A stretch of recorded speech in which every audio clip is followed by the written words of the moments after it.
Is it time for a mind shift? If you don't know what that means, then join your host, Dr. Clint Haycock, a former evangelical Christian pastor and Bible college teacher of over 20 years, along the journey of deconstruction and reconstruction of faith, life, religion, and spirituality.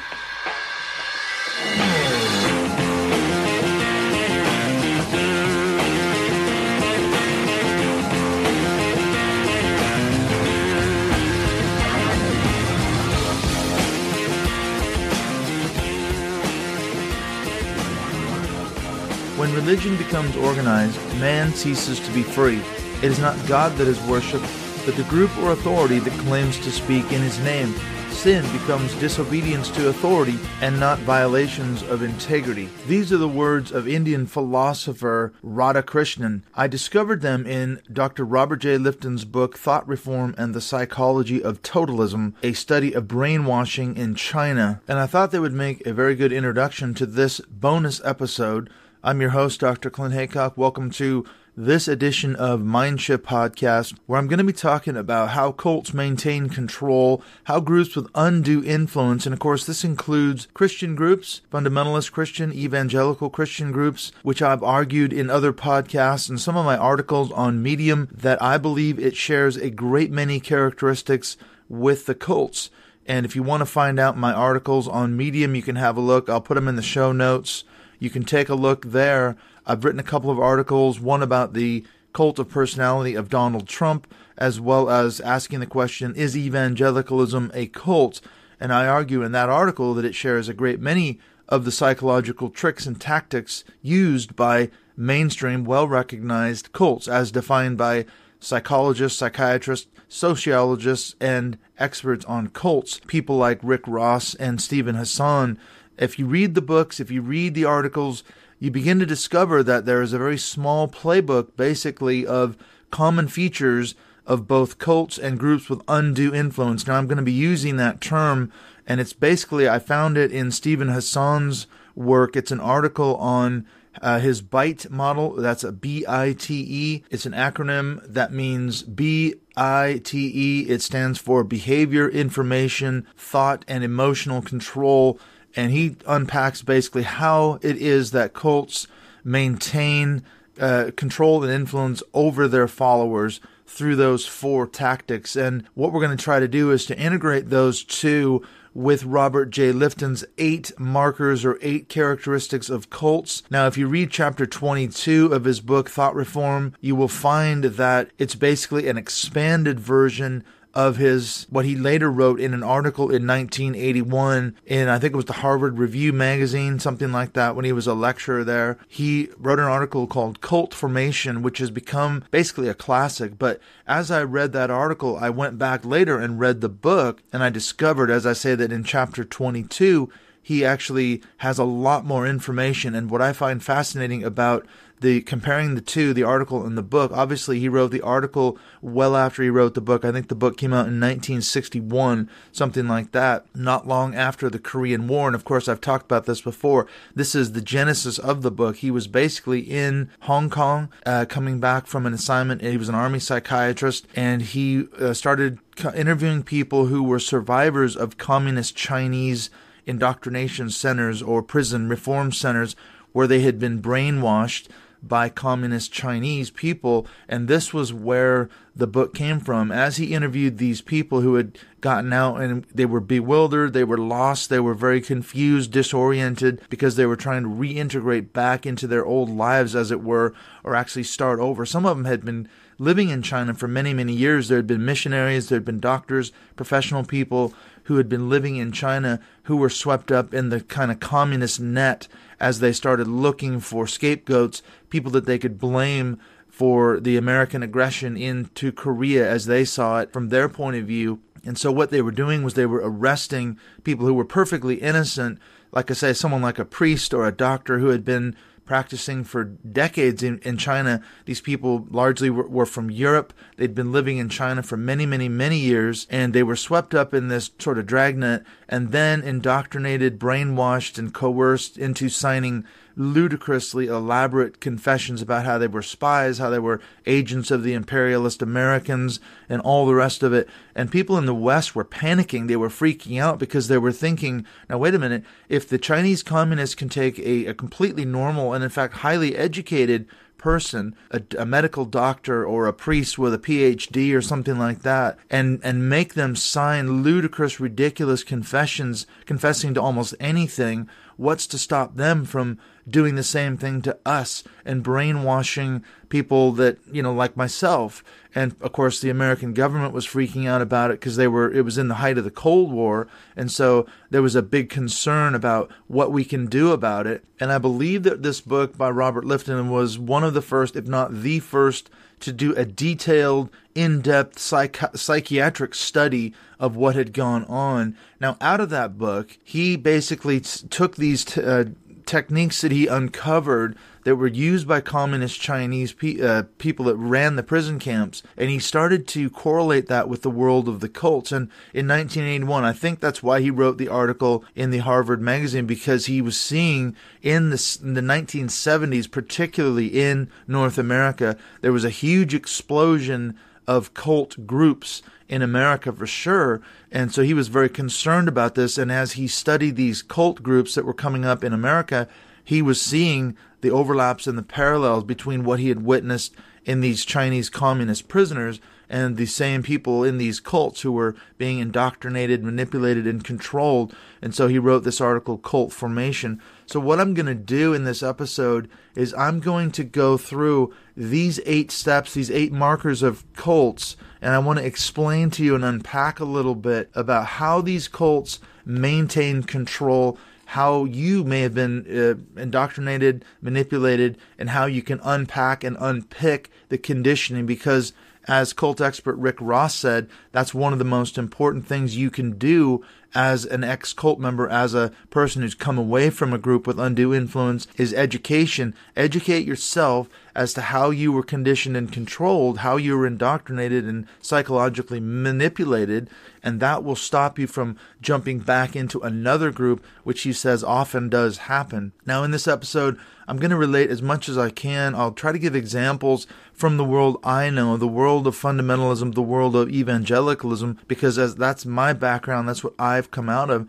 and I'm seeing more and more and more the connections between, as I say, evangelicalism and the world of the cults. So that's what I want to get into. I'll try to give as many examples as we go through these 8 markers of cults, and take a look, maybe if we have time, at some attributes of cult leaders and how it is that they do exercise such control. Now, this is the question I want to start with. How exactly is it that cult groups, cult leaders, and so forth maintain such high levels of control over their followers? And I think this is a real pressing question for people who are on the outside, who've never been part of a cult. They look at people in cults and they just wonder, how in the world could people do this? And something that Chris Shelton mentioned, he's an ex-Scientologist, he mentioned in our podcast a while ago that he said it is a common misnomer that stupid people get sucked into cults. How could I be so dumb? How could they be so stupid to get sucked in and recruited by a cult? But he said that's completely not the case. A lot of times it's the most highly educated or the more highly educated people who get pulled into cults. It's about exploiting people's vulnerability. And so that's the issue. We've got to keep that in mind. How do they recruit people, and then how do they maintain such high-level controls? And even when the cult leader makes incredibly outlandish claims, outright lies, requires his followers to enact more and more increasingly inappropriate and bizarre behaviors, or actually turn a blind eye to his. I mean, you think of examples, cult leaders who have incredible control. They have such high levels of manipulation of their people. They will even to the point of normalizing, unquote, quote unquote, economic exploitation, sexual abuse of members, even childhood sexual abuse. I mean, think about some of the examples. Warren Jeffs of the FLDS, the Fundamentalist Latter-day Saints, marrying child brides. David Koresh of the Branch Davidians that ended in such tragedy in Waco, Texas, but he was marrying, or he was having sex with young children, and this was all somehow accepted by the group. You think about Keith Raniere of the NXIVM sex cult. David Berg of the Children of God saying that children should experience sex as a matter of doctrine. And so this has led to incredible damage. And yet the people in the group are giving them their children to marry, to have sex with, as a part of the doctrine of the cult. Well, according to Robert Jay Lifton, there's 8 ways in which cult leaders or groups with undue influence are able to maintain such control. It's a variety of means. And basically what he says in this book, Thought Reform and the Psychology of Totalism, there's thought reform, as he calls it, or mind control. It involves 2 major elements, and it's important to kind of set the groundwork. On the one hand, number 1 is this issue of confession. It's all about exposure and renouncing past evil, quote unquote. And the second element is re-education. And in the re-education process, it's the remaking or the remolding of the person, and it's in the image of the leader. It's in the image of the group. And we're going to see how this works. The people within the group are essentially vying to get the attention of the leader to kind of climb their way up the cult pyramid, and the leader sits at the top of the pyramid. And this is what they're doing: is they're essentially they're being remade into the image of the leader. And this is something, again, that Chris Shelton talked about, is that this is why it's so difficult to reconstruct your identity after you leave the cult, is because your identity has been essentially formed to reflect that of the leader of the cult. And so you've got to go back and reclaim and reconstruct your original identity, as it were, that was suppressed and redefined and remolded into the image of the leader. Now let's take a few minutes and define cult. What exactly is a cult? How can we define it? Now, let's take a look at what Janja Lalich. She's a sociologist. She's a cult expert and actually ex-cultist herself. Cults, she says, have often the following 4 markers. She says, number 1, cults often display an all-encompassing belief system. Number 2, extreme devotion to the leader. Number 3, a reluctance to acknowledge criticism of the group or its leader. And number 4, a disdain for non-members. Now, how is this brought about? Well, she says these are accomplished through bringing a series of pressures to bear on the individual. What sorts of pressures? Well, she says psychological, emotional, and physical. In some cases, there's even physical pressure, which are aimed at both social control and individual change. And this is what Lalich says. This is how groups are able to do this kind of thing to maintain the control over their followers. It's about a series of pressures, psychological, emotional, and perhaps physical. And it's all about establishing a culture of social control, individual change. Now, in his paper, Cult Formation, 1981, as I was saying, Robert Lifton says there's 3 basic markers. There's 3 themes that are seen in many cults. He says, quote, certain psychological themes which recur in these various historical contexts also arise in the study of cults. Now, let's just stop for a minute. What he's talking about is he's tying the study of cults back with his study of communist China, and that's what he says. He says that these are psychological themes, and the historical context that he's referring to is the study he did of prisoners coming out of these prisoners coming out of communist China, and he's tying them into the world of the cults. And he goes on to say that cults can be identified by 3 characteristics. Number 1, a charismatic leader who increasingly becomes an object of worship as the general principles that may have originally sustained the group lose their power. And number 2, a process I call coercive persuasion or thought reform.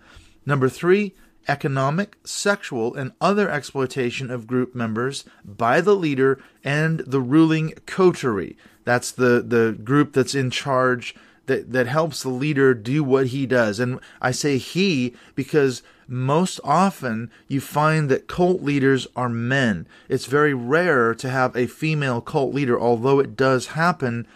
Most of the time, the leader is a man. And this is what you tend to see most often in the world of cults. Let's take a look at one more final definition of the cults. Eileen Barker, she's a sociologist of cults. She says, most of the time, cults display the following characteristics, the following 3 characteristics. She says, quote, together, cult leaders and followers create and maintain their movement by, number one, proclaiming shared beliefs and identifying themselves as a distinguishable unit. Number two, behaving in ways that reinforce the group as a social entity, like closing themselves off to conflicting information. And number three, stoking division and fear of enemies, real or perceived, end quote. Now, not only does this relate to mainstream, what we'd call like religious cults, but also political cults of personality as well. And we see this historically. Those are kind of political cults created by people like Hitler, Mussolini, Stalin. You think of the rallies that people like that used to hold. More modern examples would include North Korea, Kim Jong-un. The whole country is basically a political cult. And I argue in my article on Medium that Donald Trump is running essentially a personality cult together with blindly loyal followers. And so I would say that those three characteristics cited by Eileen Barker apply to those political cults as well. Now let's go on into Lifton's 8 markers of cults. Let's unpack these and walk through them in series. So the first marker of cults, he says, is what he calls milieu control. Now, what is a milieu? Milieu is the context, the environment. So it's all about the control of all the communication within the environment, the milieu. Now, I think this correlates to Hassan's information control in his byte model. In other words, what we can do is plug in Hassan's byte model into this concept of milieu control. What he talks about in his byte model are this issue of information control, and he talks about how the group leader controls all the information that flows to the followers, and that's the I in the byte model. Now, what Lifton says, he says, quote, in such an environment, the milieu that is, individual autonomy becomes a threat to the group. There is an attempt to manage an individual's inner communication. Milieu control is maintained and expressed by intense group process, continuous psychological pressure, and isolation by geographical distance, unavailability of transportation, or even physical restraint.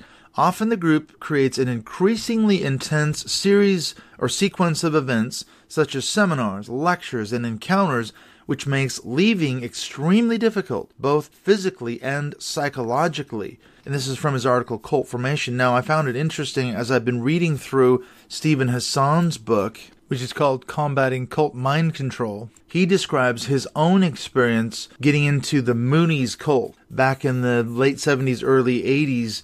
And this is exactly how he was recruited. He was invited to a very seemingly innocent seminar, a lecture, and it turned into an encounter. And the longer he got into it, the more he got into it, these encounters became more and more difficult for him to leave. And he would say to himself, I'm not dumb, I'm not stupid, I can't believe that I'm getting into this. But the more he got into it, this is exactly how he was sucked into this cult, the Moonies. And when we go to the book, Lifton's book, he comments it's about 2 aspects of the flow of information. Number 1, the totalist group, the cult, seeks to establish domain over the flow of information to the individual from the outside world. And then number 2, one's communication within oneself. So you've got to police your own thoughts. And the group, the totalist group, is trying to stop the individual from receiving information from outside. And we hear this over and over again from people who were in cults, destructive cults, Jehovah's Witnesses, Mormons, Scientologists, and even evangelical Christians. It's harder for them to do now with the advent of the internet, but even then, there's a lot of groups that will curtail the members' internet usage because they don't want the person finding out the truth, as it were, or at least entertaining doubts or questions about their cult or about their group, and they need them to police their own thought. Now, when we look at evangelicalism, for example, the world that I know, we see milieu control. I think we see it in the intense fervor of those worship services, that teaching by the pastor. What does it do? It's reinforcing the theology of the particular church, the particular denomination, whatever slant he or she is kind of coming at the Bible from, that community. Well, what it actually is, it becomes isolation. in the sense that it's sort of that Christian bubble. And we see that cults and churches alike, they control, they manipulate their followers by using information. They use emotional control, both to create and maintain this milieu. And that's kind of like being inside the bubble. And this is something that Rick Ross said in our podcast. He said it's very difficult to think critically when you're plugged into that group. You're receiving their downloads of information, as it were. And it's only when you unplug and you physically leave and you psychologically walk away as well, can you begin to create that emotional, that physical space from that milieu to begin to think critically, to question, hey, what have I been taught? I've been taught to believe this is all true. And that is why I, as well as Rick Ross, would say that education becomes critically important. Once you've unplugged, how was I manipulated? How was I controlled? How was I indoctrinated and psychologically controlled by this group? So what's the effect on the individuals when you're in this milieu control? Well, Lifton comments, he says, quote, "The most basic is the disruption of the balance between self and outside world. Pressured toward a merger of internal and external milieu, the individual encounters a profound threat to his personal autonomy. He is deprived of the combination of external information and inner reflection which anyone requires to test the realities of the environment and to maintain a measure of identity separate from it. At this point, he is subject to the hostility of suffocation, the resentful awareness that his strivings toward new information, independent judgment, and self-expression are being thwarted." End quote. And this is what happens mentally to the person in the midst of this milieu control. And really, we have to step back, zoom back a little bit and say, okay, so what's happening when you're in a cult, when you're in a group with undue influence, whether it be an actual mainstream cult that's recognized or a church, something like that, you're entering a milieu that is being managed and being controlled, and it does have an effect on your personal autonomy. You are actually having to suppress your own identity to fit into the milieu of the group. All right, so let's move on. Number 2 in Lifton's 8 markers of cults is what he calls mystical manipulation or planned spontaneity. He refers to it also as the psychology of the pawn. And this now is a description of how milieu control works. He says, the process is managed so that it appears to arise spontaneously. To its objects, it rarely feels like manipulation. Religious techniques such as fasting, chanting, and limited sleep are used. And this is, you can again plug this right into the world of the cults or churches. You're being manipulated, but you don't know that you are being manipulated. Now, when we go back to the book, he elaborates on this. He says, quote, "Initiated from above," that is the leaders of the group, or the leader is the one who's controlling and manipulating the milieu. This milieu control, he says, seeks to provoke specific patterns of behavior and emotion in such a way that these will appear to have arisen spontaneously from within the environment. This element of planned spontaneity, directed as it is by an ostensibly omniscient group, must assume, for the manipulated, a near mystical quality. End quote. Now he goes on to talk a little bit more about this. He says, Lifton says, okay, those in control, they don't engage in this mystical manipulation solely for the purpose of maintaining power over their followers. What it's actually doing is it's inculcating a sense of higher purpose. It creates the feeling that they're instruments of their own mystique. And he goes on to say, they, that is the leaders of the group or the cult leader,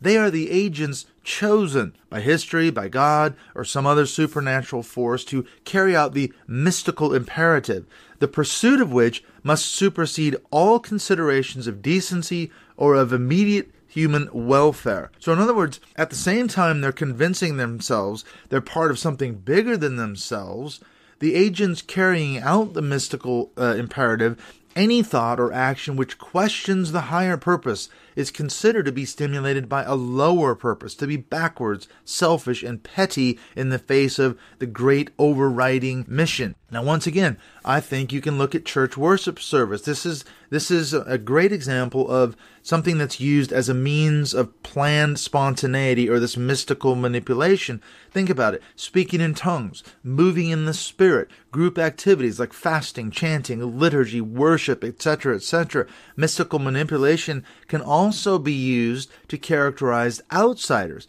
They haven't seen the light. They're evil. It's okay to lie to them. It's okay to deceive them because, again, it's a higher purpose. That's okay. And you look at the way a church worship service works, the leaders intentionally pick songs for the worship set. They are designed to take the worshipers on an emotional journey. You start out with a few fast, driving, kind of rocking songs. You slowly move the tempo down to a more contemplative, emotionally reflective music and lighting. And all these things are also used as part of that manipulation. And that's mystical manipulation. It seems spontaneous, it seems free-flowing, but it's actually carefully managed by those in charge. Now, what's the effect on the individual? Well, he points out that, quote, the psychological responses to this manipulative approach revolve about the basic polarity of trust and mistrust. One is asked to accept these manipulations on the basis of ultimate trust or faith, but such elemental trust is difficult to maintain. Even the strongest, he says, can be dissipated by the constant manipulation, end quote. Now, what happens when trust gives way to mistrust? In other words, you start questioning, you think, wait a minute, am I being controlled? Am I being manipulated in this milieu, this environment? Well, Lifton says, quote, the higher purpose cannot serve as adequate emotional sustenance. In other words, if you start thinking, wait a minute, this higher calling, all this stuff that I've been told that I'm a part of something bigger than myself, that's not enough to sustain me. And he goes on to say, the individual then responds to the manipulations through developing what I shall call the psychology of the pawn. Feeling unable to escape from forces more powerful than himself, he subordinates everything to adapting himself to them, end quote. Now, what happens is you basically become part of this system. You can't take it anymore, and so you begin to subordinate everything so that you can fit in, so that you can adapt yourself to the group. And he says, when you begin to subordinate yourself to this larger purpose, you anticipate these environmental pressures, you become skillful in writing them in such a way that your psychological energies merge with the tide rather than turning painfully against yourself. And this is what happens. He says, whatever the response, whether you're cheerful in the face of being manipulated, or if you're deeply resentful, or there's a combination of both, what happens psychologically is you've been deprived of the opportunity to exercise your capacities for self-expression and independent action. So in other words, that person is losing his or her capacity to think critically, to think and act independently. So moving on in Lifton's model number 3, the third marker of cults is what he calls the demand for purity. Now he points out that, quote, the demand for purity is a call for radical separation of good and evil within the environment and within oneself.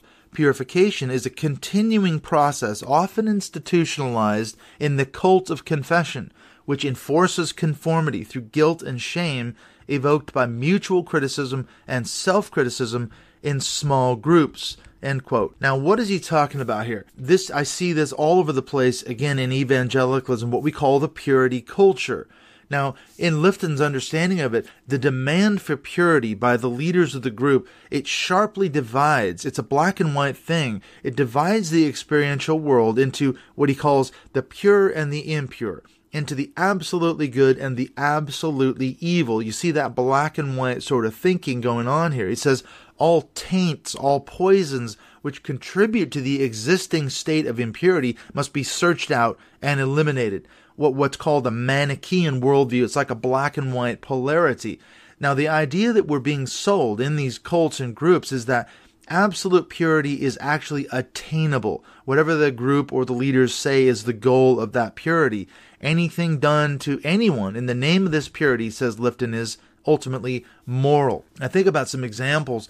Westboro Baptist Church in Kentucky. This is the fundamentalist cult. You can see this in the Louis Theroux documentary.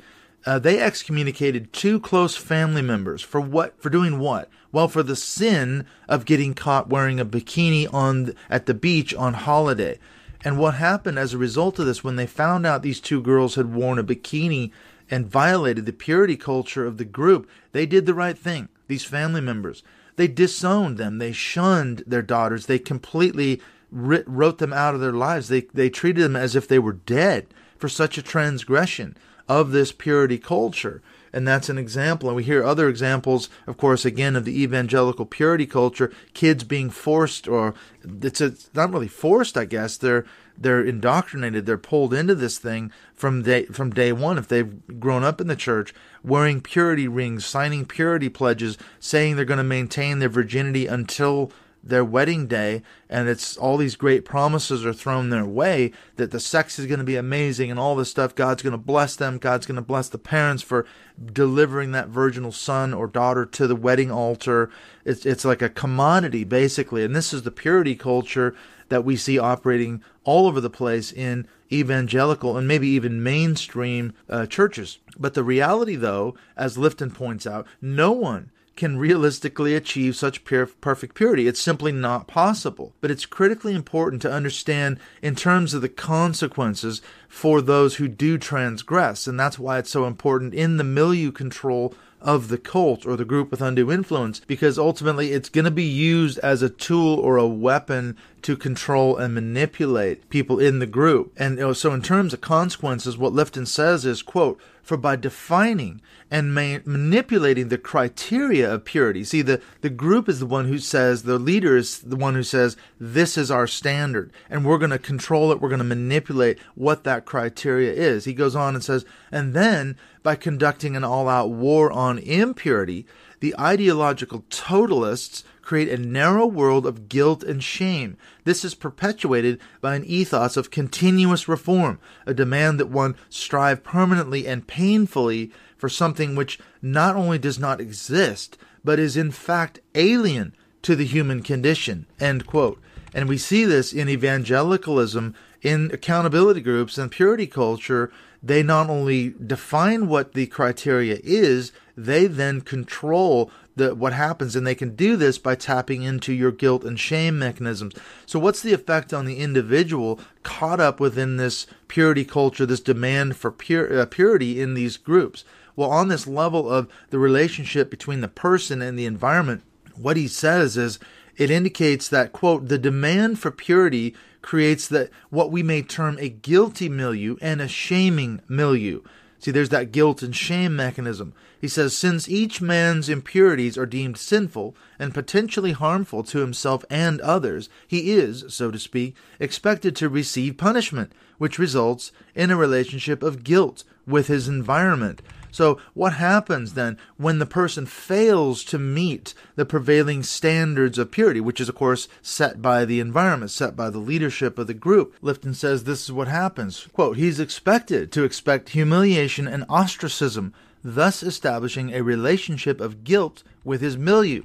Moreover, the sense of guilt and the sense of shame become highly valued. They are preferred forms of communication, objects of public competition, and the basis for eventual bonds between the individual and his totalist accusers, end quote. So in other words, you can simulate guilt and shame for a while, but eventually you're going to be found out. It's thus safer, the person eventually reasons to him or herself to experience these feelings genuinely. And this is where we get into this issue of maintaining your inner thoughts and controlling your inner feelings. You better experience these feelings genuinely. You can't fake it and say, I've done this and that small sin. No, you have to actually confess. And this is what happens in these groups. So how susceptible, this is the question, are people to this guilt and shame? Well, people vary. But both guilt and shame are basic to human experience and existence. And this is the problem. You're made vulnerable through your existential guilt, and therefore you are actually in a place to be controlled and manipulated. And Lifton says these groups are able to use guilt and shame. These are universal tendencies in all people. They're using them as emotional levers for controlling and the manipulation of the followers. And this is how this happens. So what happens to that individual? Well, when you're trapped within these manipulative poles of guilt and shame, well, you begin to apply the totalist polarization of good and evil to your own character. Parts of yourself are attributed with excess virtues, while other parts are excessively condemned. And he says that all impurities come to be seen as originating from outside influence, from the ever-threatening world beyond the closed group. Therefore, he says, the one of the best ways to relieve yourself of some of the burden of guilt that you're feeling within this milieu is to denounce continuously and hostilely the same outside influence. So the more guilt equals the more hatred equals the more threatened the followers feel. So again, going back to evangelicalism, look at the evangelical purity culture around this issue of sexuality and modesty for sure. What happens is the group creates an us versus them mentality. Followers are deemed pure, those virginal, Christians. Non-believers are impure. They're the ones out there having sex all over the place. They're watching porn. They're doing all the terrible things. So how are followers kept pure? Well, eventually they're going to stumble. They're going to do something wrong. Well, they can keep themselves pure. They can confess their sins. They can confess their wrongs to the group or to the leadership. What happens, though, if you go too far? If, for example, in the purity culture, you even do something as simple as wearing a bikini on holiday, or heaven forbid, you actually have sex, well, you can be denounced. You can be ostracized by others in the group. And, of course, the world, they are seen as a corrupting and evil influence that's got to be denounced. They're the ones trying to lead us astray. And what I've heard from a lot of ex-cult members and ex-evangelicals, it's really, really difficult for those of us who have left kind of this totalist polarization of good and evil. It's hard to regain a sense of the balance to these complexities of human morality. It's not so simple. The world isn't such a black and white Manichaean sort of worldview. It doesn't work that way. And it's very difficult to get that back into some sense of balance. All right, so moving on, number 4 in his model is what he calls a cult of confession. Now, this is closely related to the demand for absolute purity, which is the number 3 marker of cults. And this is how they maintain this purity, the demand for purity. There's an obsession with personal confession. It's carried out beyond, as he says, the ordinary religious, legal, or therapeutic expressions to the point of becoming a cult in and of itself. So confession of your crimes, of things you haven't committed. Sinfulness, it's artificially induced, all in the name of an arbitrarily imposed cure. Though the fact is, we're all susceptible to being manipulated, again, through those emotional levers of guilt and shame. But in the hands of the totalists, in the hands of the group or the leader, confession becomes a means of exploiting rather than offering solace for those all too human vulnerabilities. How does it actually work? Well, in this cult of confession, it takes on a number of kind of specialist meanings. Number 1 is it's a vehicle for personal purification. It's a means of maintaining that perpetual inner emptying, a psychological purge of impurity. And this is how the totalist group maintains its hold on your existential guilt. So if you sin, you can purge yourself of that impurity by confessing. Confess your sins to God. That's what we heard in Christianity. Number 2, it's an act of symbolic self-surrender. It's where you merge the individual with his or her environment. And number 3, it's maintaining an ethos of total exposure. What he says is it's a policy of making public, or at least known to the organization, everything possible about the life experiences, thoughts, and passions of each individual, and especially those elements which might be regarded as derogatory or negative. And I heard David Hayward say this in our recent podcast. He said that this accountability group thing that he was involved in, and I was involved in it too,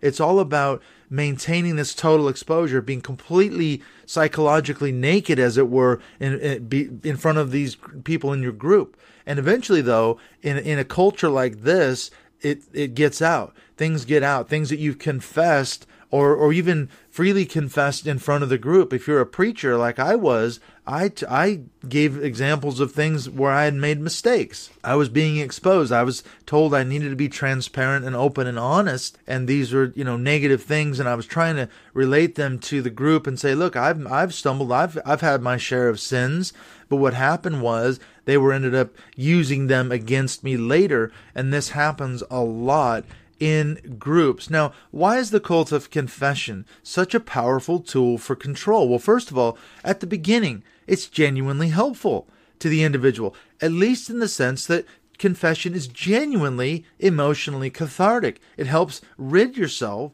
of suppressed feelings of guilt, and it brings relief. And this is something Chris Shelton said. Look at Scientology. You're going in to a center, a Scientology center, and you're getting audited. You're confessing deeply suppressed and secret shame and things that you've hidden, and it's cathartic. You feel better. You're getting rid of those feelings of guilt and shame, and it does bring that sense of emotional release and relief as well. There's also the possibility of genuine self-revelation and self-betterment by the true exposure of what I am as an individual. And again, something that David Hayward mentioned, it's wonderful to be in a community that I can confess everything, I can be who I am, and I'm still loved, I'm still accepted. And that seems like a wonderful thing at first. But as time goes on, what happens is the cult exerts more and more control over the individual. Ultimately, it can make use of those confessions to manipulate and control via those shame and guilt mechanisms. So in many cults, Lifton states, the cult of confession turns into what he calls histrionic command performances, where public display takes precedence over a genuine inner experience. It's a personal performance. Everyone becomes more concerned with their performance than they do about genuinely confessing a sin. It's a little more than acting. It's a performance. So ironically then, the cult of confession actually produces the exact opposite of its seemingly ostensible purpose, the notion of total exposure. Rather than eliminating personal secrets, it actually increases, it intensifies them, because you're an actor acting as a role, and you've got to hide the real truth about yourself. And so Lifton says it has two important elements. The personal secret part of it. First of all, he says, guilty and shameful ideas which one wishes to suppress in order to prevent their becoming known by others, or their becoming too prominent in one's own awareness. And number two, representations of parts of oneself too precious to be except when alone or when involved in special loving relationships around this shared world. That is the milieu control of the church. Now, again, going back to the world of the church, we can see the cult of confession. It operates all the time within churches, as David Hayward and I were talking about, with things like accountability groups. What happens? People confess their sins to one another. It also involves people confessing sins of their pre-cult or pre-Christian life. And within evangelicalism, as I say, you see it in accountability groups, small group settings, even in the services themselves. Now, in extreme situations, I've heard this happen to people that I know. Some churches will actually make their members sit up front or sit in the middle of a circle of chairs while all the others hurl accusations. They make the person confess all their sins. And I know two people personally that this happened to in their church. Now, in the world of Scientology, Scientology leader David Miscavige, what does he do? He puts people in the hole who have done something to anger him or done something wrong, and only by confessing their sins, quote unquote, can they be let out and let back into his good graces. So he uses the cult of confession, again, to control and manipulate people. Okay, moving on, number 5 in Lifton's 8 markers of cults is what he calls sacred science. What is sacred science? Well, he says it's important because a claim of being scientific is often needed to gain plausibility and influence in the modern age. Now, in the book, he goes on further. He says what sacred science is this. He says, quote, the totalist milieu maintains an aura of sacredness around its basic dogma, holding it out as an ultimate moral vision for the ordering of human existence, end quote. Now, exactly how sacred is the science? Well, what it's seen is it's in prohibitions that the group or the leader places against questioning its basic assumptions. Okay, so for example, in church, the reverence is demanded for those who wrote the Bible, those who bear the Bible, and for the Bible itself. All right, so you can't question these things. And so in evangelicalism and in many a mainstream church, sacred science is all around the Bible and the person who's the preacher of the Bible. And so it becomes put up on this pedestal, and you can't question what the preacher is saying because he or she is talking about sacred science, the Bible. And you could put inerrancy, inspiration, infallibility of the Bible into this area of sacred science. Now, what's the effect on the individual in this issue of sacred science? Well, Lifton says that the totalist sacred science can offer much comfort and security. Its appeal lies in its seeming unification of the mystical and the logical modes of experience. However, there's a downside to the whole thing too. He says, quote, "But the posture of unquestioning faith, both rationally and non-rationally derived, is not easy to sustain, especially if one discovers that the world of experience is not nearly as absolute as the sacred science claims it to be," end quote. Now you talk about sacred science. This is the world that I came out of. The Bible was inspired. The Bible is infallible. It's inerrant. There's not a single mistake anywhere. Every jot and tittle, every word in the Bible is inspired, and there cannot be a single error or contradiction found. But that is really, really hard to sustain, especially when you start discovering, wait a minute, the real world doesn't operate like the Bible says it's going to operate. My experience doesn't match up with what I'm being told. And therefore, you have what is known as cognitive dissonance. What happens if somebody comes across a notion, an idea, a concept that tests or even contradicts the sacred science? Well, Lifton says, quote, "Yet so strong a hold can the sacred science achieve over his mental processes," that is the group's follower who's buying into the line about the sacred science of the group. He says that if one begins to feel himself attracted to ideas which either contradict or ignore it, he may become guilty and afraid, end quote. So one's true quest for true knowledge, it's thereby hampered. Why? Because in the name of the sacred science, you're prevented from the genuine search for truth in line with a more objective scientific approach. So what happens is that the believer ultimately avoids, rather than really grappling with the kinds of knowledge and experience necessary for genuine self-expression and for creative development. Look at the world again of Scientology. It's a clear example of sacred science, in that L. Ron Hubbard's pseudo-scientific approach to mental health and psychology is really based on, I heard someone say, it's like the workings of a 1950s era computer that somehow correlated to the human mind. He saw it as kind of a new approach to psychology and mental health. It's still rapidly defended by Scientologists today as the answer for all of humanity's problems. You think of the famous clip of Tom Cruise and Matt Lauer. Tom Cruise is just rapidly ripping psychiatrists and psychologists to shreds. Scientologists hate psychiatry, and they say that L. Ron Hubbard's book is the answer. And as I said before, in the church, you look at evangelicalism, scientific biblicism trumps the finding of modern science. We believe that the earth is 6,000 to 10,000 years old, young earth creationism and so forth. Look at the dogma of one church comparing itself to the other church just down the street or right next door. Our theology is correct, they're wrong, they're heretical, all that type of thing. So if you question the sacred science, it's either outright forbidden or at the very least it's strongly discouraged. You could find yourself in real trouble if you start to question the sacred science of the group that you're a part of. Now moving on, number 6 is what Lifton calls loading the language, loaded language, or what he calls thought-terminating cliches. What is a thought-terminating cliche? Well, it is seen as, quote, literalism, and a tendency to deify words or image. A simplified, cliché-ridden language can exert tremendous psychological force, reducing every issue in a complicated life to a single set of slogans that are said to embody the truth as a totality, end quote. And in the book, Lifton expands on this. He says, quote, "The language of the totalist environment is characterized by the thought-terminating cliché. The most far-reaching and complex of human problems are compressed into brief, highly reduced, definitive-sounding phrases, easily memorized and easily expressed. They become the start and finish of any ideological analysis," end quote.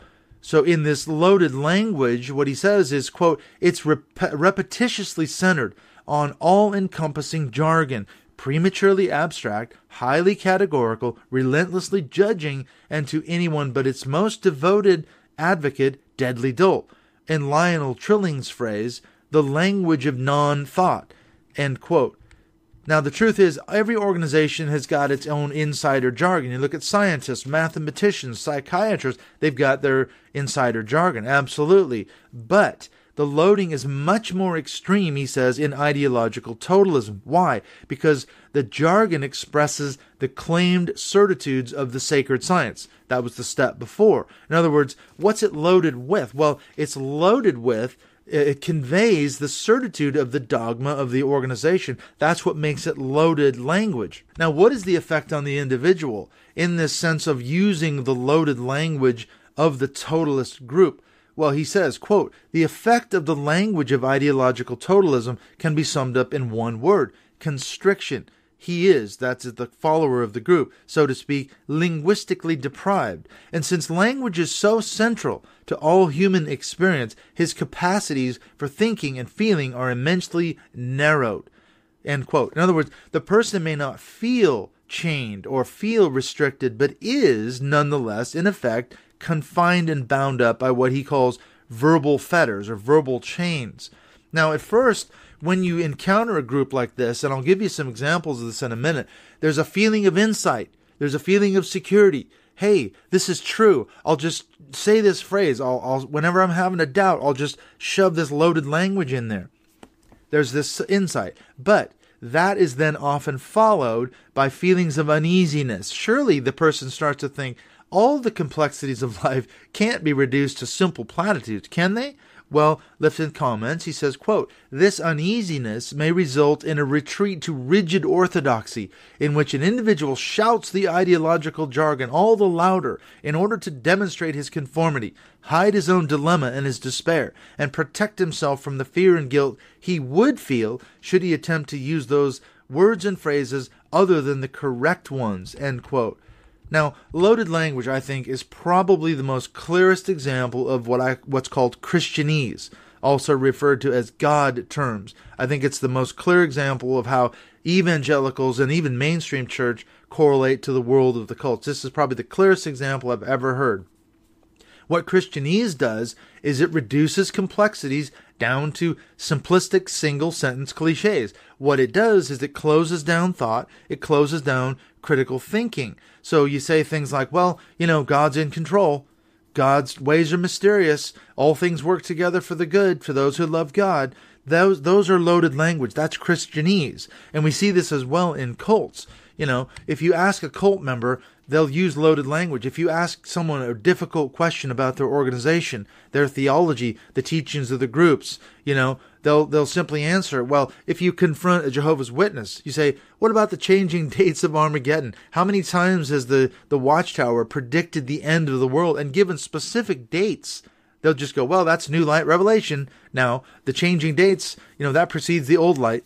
That's what it is. If you ask a Mormon of how they can be so sure about the complete lack of historical and archaeological evidence in South America for the Book of Mormon, they'll just say, well, I have a burning in the bosom, I know it's true. And that's the end of the discussion. That's loaded language. And that's what happens in these totalist cults, in these groups. Okay, so number 7 in our model, or Lifton's model, is what he calls doctrine over person. What is doctrine over person? He says, quote, The principle of doctrine over person is invoked when cult members sense a conflict between what they are experiencing and what dogma says they should experience. That's that sacred science. The internalized message of the totalistic environment is that one must negate that personal experience on behalf of the truth of the dogma. Contradictions become associated with guilt. Doubt indicates one's own deficiency or evil, end quote. And going on into the book, he says that doctrine over person is, quote, the subordination of human experience to the claims of doctrine, end quote. It's all about doctrinal primacy, that sacred science. When it comes to the goal of changing people, this is how this works. He states that, quote, the demand that character and identity be reshaped not in accordance with one's special nature or potentialities, but rather to fit the rigid contours of the doctrinal mold, end quote. How does it work? He says, quote, the underlying assumption is that the doctrine, that sacred science, including its mythological elements, is ultimately more valid, more true, and real than is any aspect of actual human character or human experience, end quote. So what is the effect of doctrine over person on the individual? This is where we get into this issue of your own identity and your own sense of integrity. When you're put in what he calls a doctrine-dominated pressure environment to change, there's an intense struggle with your own sense of integrity. It's a struggle, he says, which takes place in relation to polarized feelings of sincerity and insincerity. So in a totalist environment, absolute sincerity, quote unquote, is demanded. He says the major criterion for sincerity is likely to be one's degree of doctrinal compliance, both in regard to belief and to direction of personal change. Now, what happens if you retain an alternate view of reality? How long are you going to be able to uphold a different view when you're being manipulated and controlled? Well, there's three different factors here. First of all, number one, how strong was your previous identity before you joined the group or the cult? That depends on how long you're going to last. Number two, the degree of penetration of the milieu by outside ideas. In other words, the more information control, the more likely the group is going to be able to manipulate you and reduce your alternate view of reality. And then number three, how much capacity does the person have for eventual individual renewal after they leave the group? And I guess that's a way to define a person's journey of reconstruction after they've walked away from it all. How much of their original identity did they retain before they joined the group? How much information was leaked into them when they were in the group? And then what's their capacity for renewal after they've left the whole thing? So each person's journey is his or her own for sure. Now, the final marker of cults is what Lifton calls the dispensing of existence. What this involves, according to Lifton, is this. He says, quote, those who have not seen the light and embraced the truth are wedded to evil, tainted, and therefore, in some sense, usually metaphorical, lack the right to exist.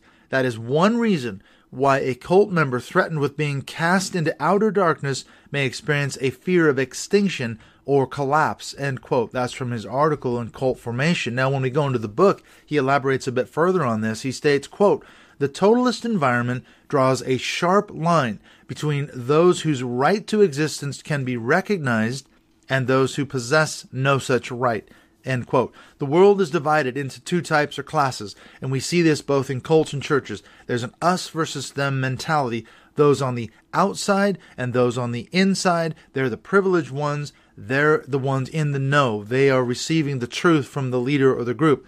Now, this is a question. Can outsiders become a part of the inside group? Yes, it's possible. But, he says, quote, the thought reform process is one means by which non-people, those are the outsiders, are permitted through a change in attitude and personal character to make themselves over into people, the insiders, end quote. So it is possible for an outsider to become part of the inside group, but the point is this.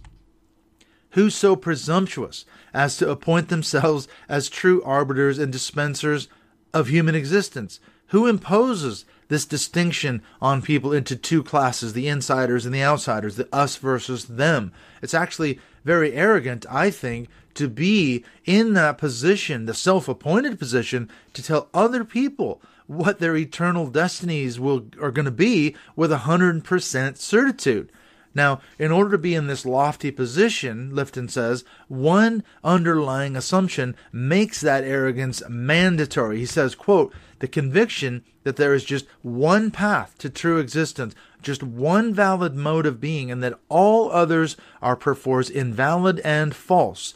Totalists thus feel themselves compelled to destroy all possibilities of false existence as a means of furthering the great plan of true existence to which they are committed.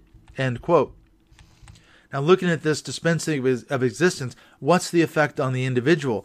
Well, he says, quote, the polar emotional conflict is the ultimate existential one of being versus nothingness. He is likely to be drawn into a conversion experience, which he sees as the only means of attaining a path of existence for the future, end quote. Thus, the totalist environment stimulates a total fear of annihilation or of extinction in the follower. One can only overcome this fear and find confirmation only in the fount of all existence, the totalist organization. And we could put in the word cult, church, whatever. Now, what happens in such a system? He says, quote, existence comes to depend upon creed. I believe, therefore I am. Upon submission, I obey, therefore I am. And beyond these, a sense of total merger with the ideological movement, end quote. Now, the key to the whole thing is this. The key factor is the idea that one is actually retaining some independent sense of his or her personal identity to some extent. What happens, though, if one strays too far along the erroneous or false path, one's right to existence may be withdrawn by the group or by the leader. You no longer deserve to have a part in this group. Now, examples of dispensing existence that they've been seen historically. You talk about Nazi Germany, Stalin-era Soviet Union. It literally meant, the dispensing of existence meant that people that were labeled heretics to the state or enemies of the state, in the words of Stalin, they were literally killed or imprisoned in gulags or concentration camps in Nazi Germany. Now, in cults, it usually doesn't go that far, although sometimes it does. People can be put in the hole, like my example of David Miscavige from Scientology. Usually, though, what we see are such tactics like shunning, being disfellowshipped, being labeled an apostate by Jehovah's Witness, a suppressive person.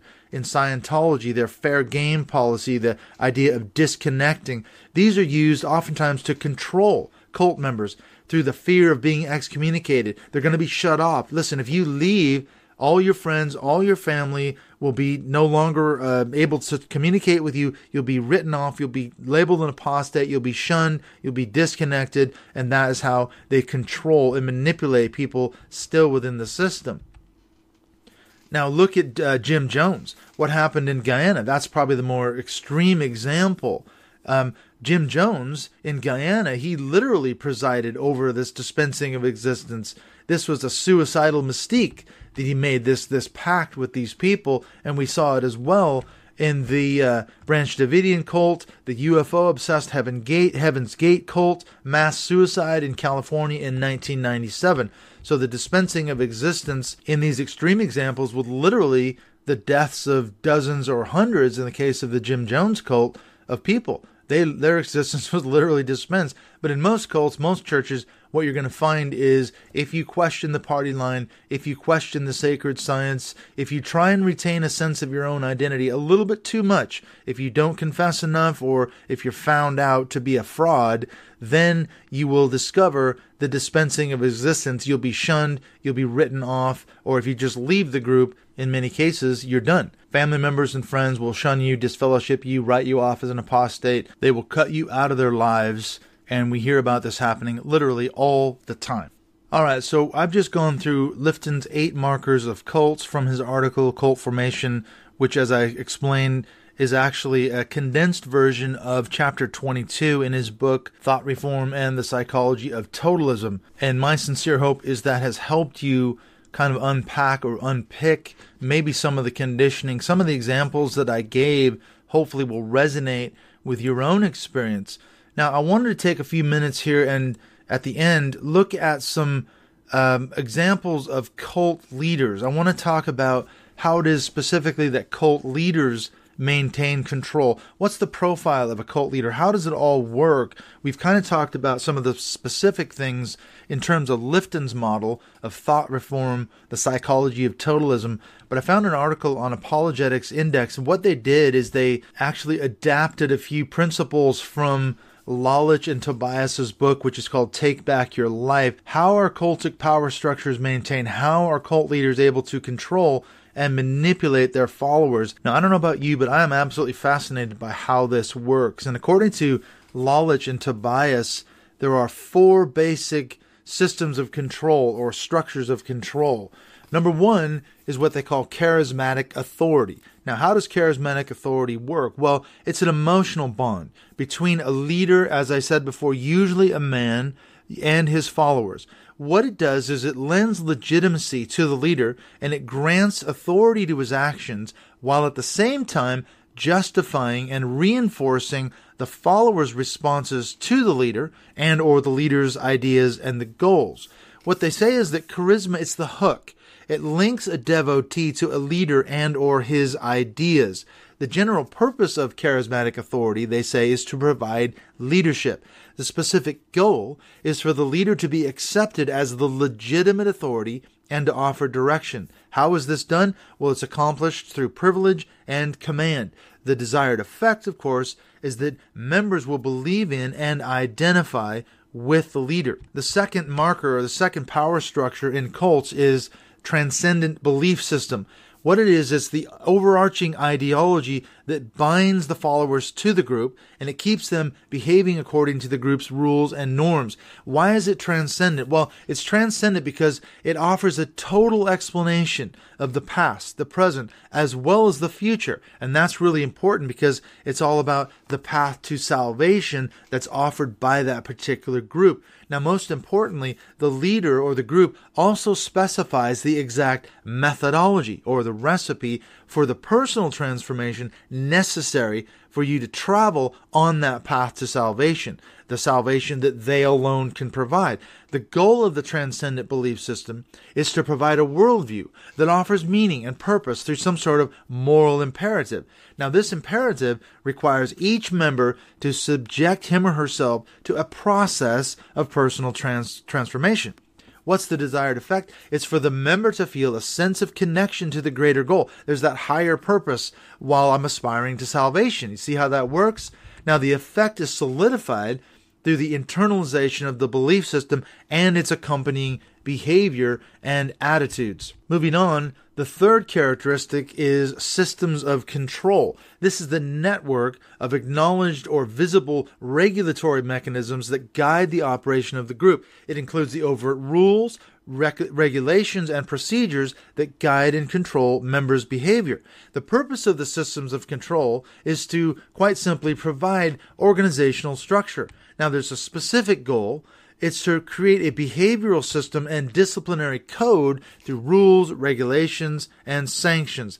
The effect is compliance, they say, or better still, obedience. Now, moving on to the fourth and final characteristic of cult leaders is what they call systems of influence.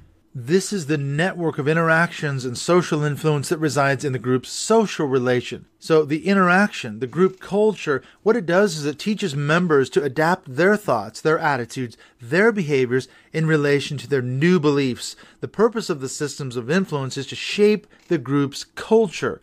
There's a specific goal here, and that's to create institutionalized group norms and an established code of conduct by which members are expected to live. Now, it's accomplished by various methods, peer, leadership pressure, and so forth, and through social, psychological influence and modeling. What's the desired effect? It's conformity. It's the self-renunciation that is required not only to be a part of the group, but also to achieve the professed goal, that salvation that the group or the leader is offering. Now, what's interesting, the article goes on to comment. They say, quote, "This combination of transcendent belief systems, all-encompassing systems of interlocking structural and social controls, and highly charged charismatic relationships between leaders and adherents result in self-sealing systems that exact a high degree of commitment as well as expressions of that commitment from its core members. A self-sealing system is one that is closed in on itself, allowing no consideration of disconfirming evidence or alternative points of view. It concludes by saying, in the extreme, a self-sealed group is exclusive and its belief system is all-inclusive in the sense that it provides answers to everything. Typically, the quest of such groups is to attain a far-reaching ideal. However, a loss of sense of self is all too often the byproduct of that quest, end quote. And so I think that provides a pretty helpful overview of how cults and how cult leaders are able to maintain that kind of control over their followers. Now, looking a bit closer at Lalich and Tobias's book, Take Back Your Life, let's look at some of the characteristics of cult leaders. What they say is that almost every cult leader, they have these kind of troubling defects in their personalities. They're kind of prime candidates for abuse. In other words, what kind of a person becomes a cult leader? Now, I found this really interesting. They say that cults exist to serve the needs of the leader, be it sexual, emotional, or financial, or some combination of one, two, or all three. And this is what I find so fascinating.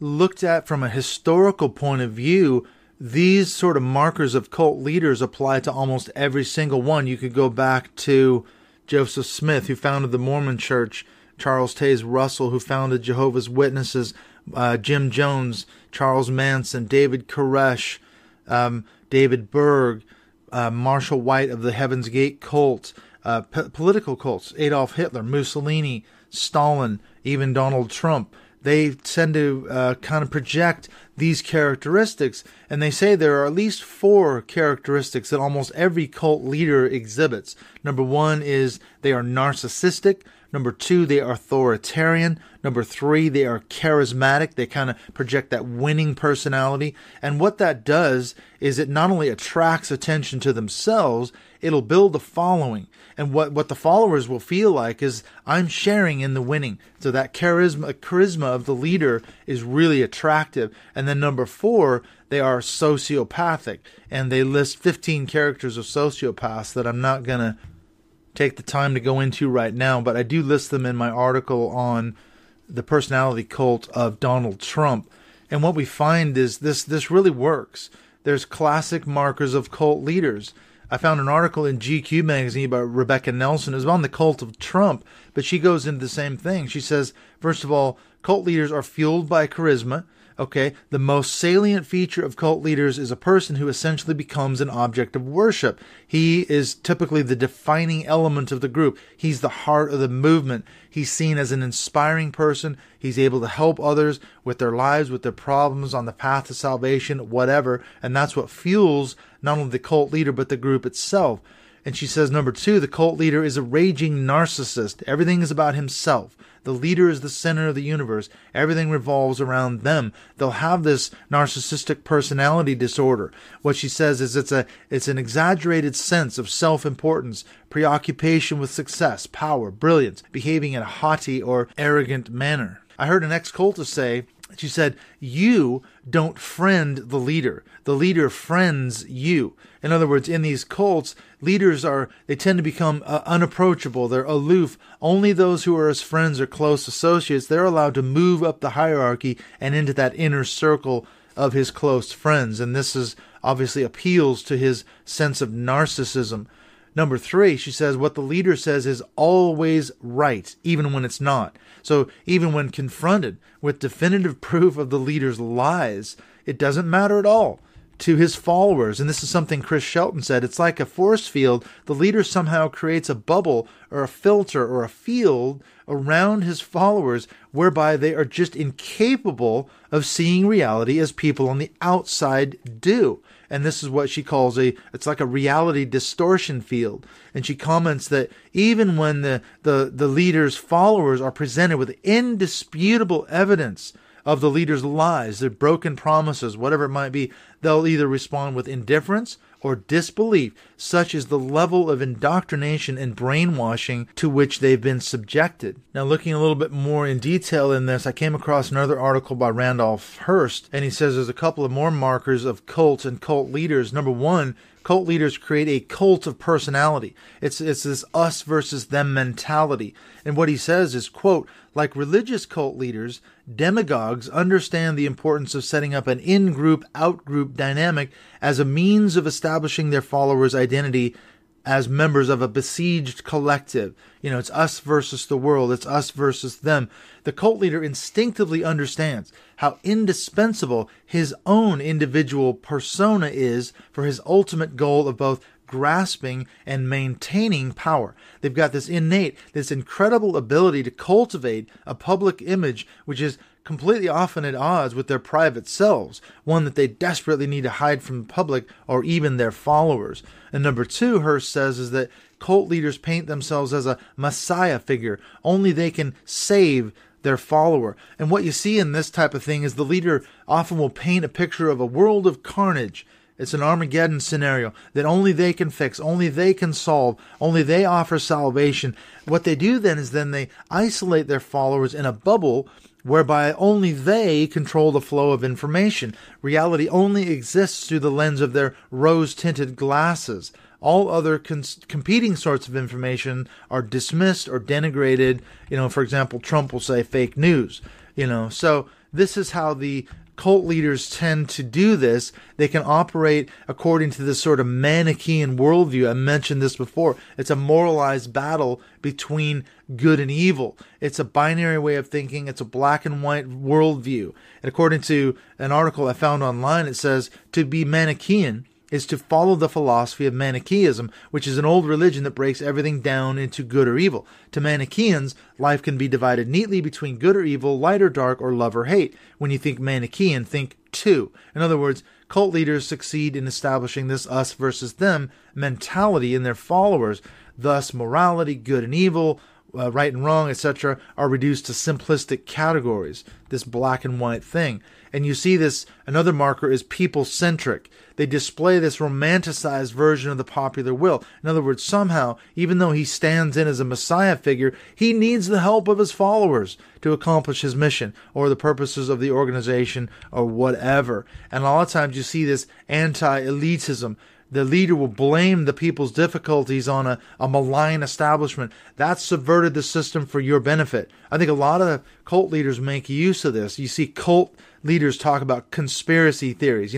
They are out to get us. They are out to destroy our lives. They're going to ruin our country. They're going to take away our religious freedoms or whatever it might be. You look at fundamentalists like Jerry Falwell Sr., his moral majority back in the 70s and 1980s. He made a great living playing on people's fears. He played on their prejudices. He would send out newsletters, to fundamentalist and evangelical Christians railing about the gay agenda and the atheists that are trying to take prayer out of public schools and Bible study out of public school. They're trying to kick God out of public schools. Unless we do something, we've got to elect these certain officials. We've got to elect people like Ronald Reagan, who's going to help us achieve our ends. And if you help me out, we're going to beat these enemies that we have, the gays, the abortionists, the atheists, the people who are intent on ruining the country. And what people like Falwell did, they succeeded in motivating their fundamentalist base to take action, to defeat the enemies. So they endorsed candidates and so forth. And this is what we see, for example, in that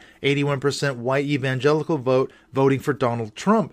Even that is still being used as an emotional lever, controlling people, manipulating them by appealing to their fear and their anger. And that, of course, explains why candidates like Reagan and Trump got elected. And in some cases, the fundamentalists even helped to defeat more liberal candidates who with smear campaigns and destroying their reputations. So that's just kind of an overview of how cult leaders sort of function, how they control people, how it works. And I've been thinking a lot about this issue of milieu control, going back to Robert Lifton's model, the 8 markers of cults. I think the whole issue of milieu control, that's really the whole ball game. I think it's the sense that, like it's a giant circle. It overlaps all the other 7 characteristics that Lifton outlines. So into that milieu control, for example, we could fit Stephen Hassan's BITE model. Behavior control, information control, thought control, and emotional control. That works within the milieu control of Lifton's model. And I think the key word in both Hassan and Lifton's model is control. In other words, look at what happens. The church or the cult is seeking to have control over its members, over its followers. It does so in a wide variety of ways, and this is what Lifton talks about in the other 7 markers of cults after milieu control. For example, churches use both doctrine. They use psychological manipulation to accomplish their purpose. Now, we can deconstruct the psychology. We can even split that out from the doctrine. And I think many ex-evangelicals, they do have a lot of issues with Christian or biblical teachings, but it's important to know that look at churches, how they operate. Doctrine is often used as a means of putting psychological pressure on people. I was asking people on Twitter not long ago about this. Can you separate the doctrine from the psychological manipulation that you experience while in evangelicalism? And a lot of people said, yeah, in theory you can, but the truth is that oftentimes a doctrine like hell, for example, that's often used then to coerce and manipulate people into converting into Christianity. Fear of being left behind in the rapture. That's brought many a terrified convert like me when I was a kid watching that movie, A Thief in the Night. That's what brought me into the church. That's what made me want to become a Christian. I was terrified and I was so full of anxiety and fear that I was going to be left behind that I desperately wanted to make sure that wasn't going to happen. And think about it, this type of thing, it can bring a lot of religious trauma. Think, for example, of the child, the one who's being spanked, and we would say abused by his or her evangelical or fundamentalist parents. All the while, they're being told, listen, God demands this of us, your parents. The Bible says that if we spare the rod, spoil the child. It's for your own good. I'm only doing this because I love you. It's all justified, as, for example, the cult leader Bill Gothard did, by arguing that spanking is God's means of breaking the will of the child, and that will become a major deterrent on his or her proclivity to sin and rebel against God, which is equal to the sin of witchcraft. So, of course, why wouldn't you want to do that? So, thus, not only does the child, and perhaps later as an adult, you've got to deal with the trauma of the physical abuse, as well as the psychological pressure that you endured from your parents. There's also the added dimension of having to unpick the conditioning that somehow God was behind it all. He required your parents to carry out such abuse in sort of a means justifying the ends sort of theology. So when you look at how this works, how cults and leaders maintain control, how groups with undue influence maintain and manipulate their followers, you got to go back and unpick and unpack the conditioning. How were you controlled? How were you manipulated? How were you coerced into doing certain things, saying certain things, suppressing your identity and becoming a completely different person? And then, as Lifton says, when you start to reconstruct, you've got to go back and find the original identity, as it were, that was suppressed and denied and even done a lot of damage to during your time in the cult or in the group. And this is where education is so hugely important. And I hope that this episode has helped you to go back and unpick and unpack the conditioning, and it's helped you to kind of walk through how I was controlled, how was I manipulated in my time in the group. I'd love to hear your thoughts and your comments and your feedback on this bonus episode. You can contact me on Twitter at Mindshift2018. You can find me on Facebook on the Mindshift podcast Facebook page, or you can connect with me in a couple different ways, and I'll put those in the show notes as well. Hopefully this has been a beneficial bonus episode for you. I'm interested in finding out how it's helped, so let me know what your thoughts are on this episode of How Cults Maintain Control. I'll see you in a couple of weeks, maybe again, for another bonus episode here on Mindshift Podcast.